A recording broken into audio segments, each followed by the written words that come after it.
সকালবেলা গ্রামের আকাশে এখনো সূর্যের আলো পুরোপুরি ফুটে ওঠেনি। চারিদিকে ঘন কুয়াশা নেমে এসেছে। কুয়াশার ভেতর দিয়ে মনে হচ্ছে যেন সাদা ধোঁয়ার পর্দা ঝুলছে চারপাশে। সেই সাদা চাদরের মধ্য দিয়ে দেখা যায় ছোট ছোট বাচ্চারা দল বেঁধে মুক্তবের দিকে হাঁটছে। কারো হাতে ছোট কাঠের বোর্ড, কারো হাতে পুরনো খাতা, আবার কারো বগলে কোরআনের তাজবিদ বই। কুয়াশার ভেতর তাদের কথোপকথন, হাসাহাসি ভেসে আসছে। কেউ কেউ দৌড়ে আবার থেমে অন্যদের ডাকছে, চল, দেরি হয়ে যাচ্ছে। বাচ্চারা হাঁটতে হাঁটতে মজা করছে, কেউ হেসে দৌড়াচ্ছে। একজন বাচ্চা হঠাৎ কোরআনের আয়াত গাইছে। চারপাশে গ্রামের মানুষজন দোয়া করছে বাচ্চাদের জন্য, আর হাসি মুখে তাকিয়ে আছে। রাস্তার একপাশে বাঁশ দিয়ে ঘেরা একটি ছোট্ট ঘর। ভেতরে সাদা দাড়িওয়ালা হুজুর বসে আছেন, অপেক্ষা করছেন বাচ্চাদের জন্য। সব বাচ্চারা তাকে দাদু বলে ডাকে। তার সাথে দেখা করে বাচ্চারা আনন্দ নিয়ে দৌড়ে মুক্তবে ঢুকছে। গ্রামের মসজিদের পাশে ছোট্ট মুক্তব ঘর। দরজার সামনে একে একে সব বাচ্চা জুতোচুটি খুলে ভেতরে ঢুকছে। সবাই নিচে বসছে সারিবদ্ধভাবে। কুয়াশার ভেতর থেকে সূর্যের প্রথম আলো জানালা দিয়ে ঢুকছে। ঠিক তখন হুজুর আসেন। হুজুরের সুরেলা কণ্ঠে বিসমিল্লাহির রাহমানির রাহিম উচ্চারণে পুরো ঘর ভরে যায়।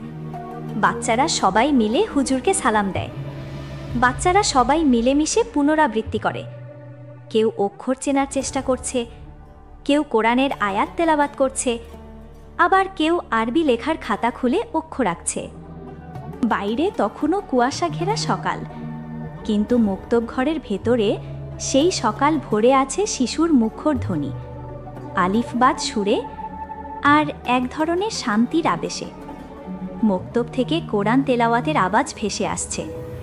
গ্রামবাসী কাজ থামিয়ে শুনছে, আর সূর্যের আলো পুরো গ্রামকে আলোকিত করছে। হুজুর বললেন, আজকে কে আরবি হরফ পড়ে শোনাবে? হাত উঁচু করে দাঁড়ালেন বাচ্চা মেয়েটি। হুজুর বললেন, মাশাআল্লাহ, তাহলে এসো মিনহা ইসলাম আয়াত, সবাইকে পড়ে শোনাও আরবি হরফ। মেয়েটি মিষ্টি করে দাঁড়িয়ে বলল, আলিফ, বা, তা, ছা, জিম, হা, খ, দাল, জাল, র, জা, সিন, শিন, ছোট, দদ, তো, জা, আইন, গইন, ফা, কফ, কাফ, লাম, মিম, নুন, ওয়াও, হা, হামজা, ইয়া। সে টানা টানা করে পুরো ২৯টা আরবি হরফ সাবলীলভাবে পড়ে শোনাল। সবাই অবাক হয়ে তাকিয়ে রইল।